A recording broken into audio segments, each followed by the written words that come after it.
আমাদের পাড়া আমাদের সমাধান নিয়ে মন্ত্রীদের গুরুত্বপূর্ণ নির্দেশ। মন্ত্রিসভার বৈঠকে মুখ্যমন্ত্রী মমতা বন্দ্যোপাধ্যায়ের নির্দেশ।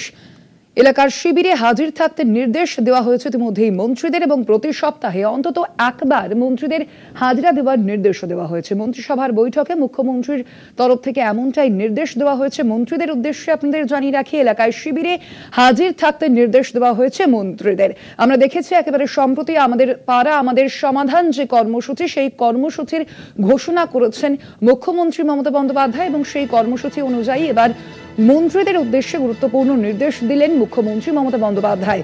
মন্ত্রিসভার যে বৈঠক হয়েছিল সেই বৈঠক থেকেই মুখ্যমন্ত্রীর এমনটাই নির্দেশ। এলাকার শিবিরে হাজির থাকতে নির্দেশ দেওয়া হয়েছে মন্ত্রীদের। প্রতি সপ্তাহে অন্তত একবার মন্ত্রীদের হাজিরা দিতে নির্দেশ দেওয়া হয়েছে মুখ্যমন্ত্রীর তরফ থেকে। আমাদের পাড়া আমাদের সমাধান যে কর্মসূচি, সেই কর্মসূচি নিয়েই এবার মুখ্যমন্ত্রীর এই গুরুত্বপূর্ণ নির্দেশ মন্ত্রীদের উদ্দেশ্যে। বিশেষ প্রতিনিধি দীপ্তিমান ভট্টাচার্য রয়েছেন ফোন লাইনে। দীপ্তিমান, কি জানা যাচ্ছে এই বিষয়ে? নবান্ন সূত্রে মুখ্যমন্ত্রীর কি নির্দেশ? দেখো,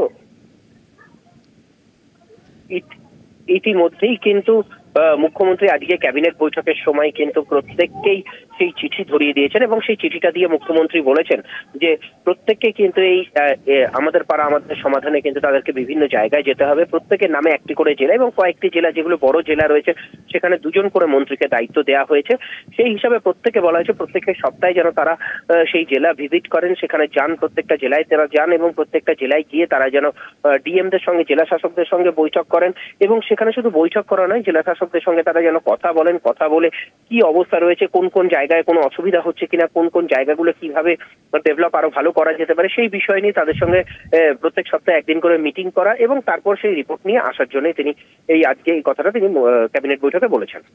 ধন্যবাদ তোমায়। আমরা কথা বলছিলাম, আমাদের সঙ্গে ফোন লাইনে ছিলেন বিশেষ প্রতিনিধি দীপ্তিমান ভট্টাচার্য।